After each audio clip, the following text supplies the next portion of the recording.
ഇന്ന് നമ്മൾ ഡിസ്കസ് ചെയ്യാൻ പോകുന്ന ചാപ്റ്ററിന്റെ പേരാണ് മോഷൻ. എന്താണ് motion? An object is said to be in motion when its position changes with time. ഒരു ഒബ്ജക്റ്റ് സമയത്തിന് അനുസൃതമായിട്ട് അനങ്ങുന്നുണ്ടെങ്കിൽ അതിനെയാണ് നമ്മൾ മോഷൻ എന്ന് പറയുന്നത്. അപ്പോൾ നമുക്കൊരു ഒബ്ജക്റ്റ് ആയിട്ട് കൺസിഡർ ചെയ്യാം. സോ ഈ ഒരു ഒബ്ജക്റ്റ് ഇവിടെയാണ് ഇരിക്കുന്നത്.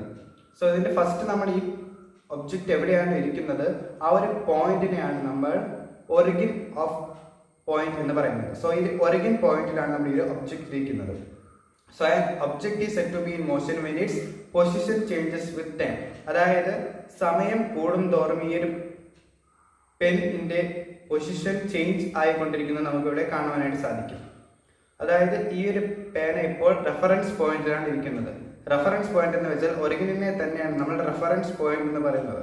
സോ ഒരു റെഫറൻസ് പോയിന്റിൽ നിന്നും 1 സെക്കൻഡ് ആയപ്പോൾ നമ്മുടെ പെന്ന് മോഷൻ എത്തി, ഇവിടെ എത്തി. 2 സെക്കൻഡ് ആയപ്പോൾ ഇവിടെ എത്തി, 3 സെക്കൻഡ് ആയപ്പോൾ ഇവിടെ, 4 സെക്കൻഡ് ആയപ്പോൾ ഇവിടെ, 5 സെക്കൻഡ് ആയപ്പോൾ ഇവിടെ. അങ്ങനെ സമയത്തിനനുസൃതമായിട്ട് നമ്മുടെ ഈ ഒരു പേന മോഷൻ അനുഭവപ്പെടുന്നുണ്ട്. സോ അതിനെയാണ് നമ്മൾ മോഷൻ എന്ന് പറയുന്നത്. An object is said to be in motion when its position changes with time.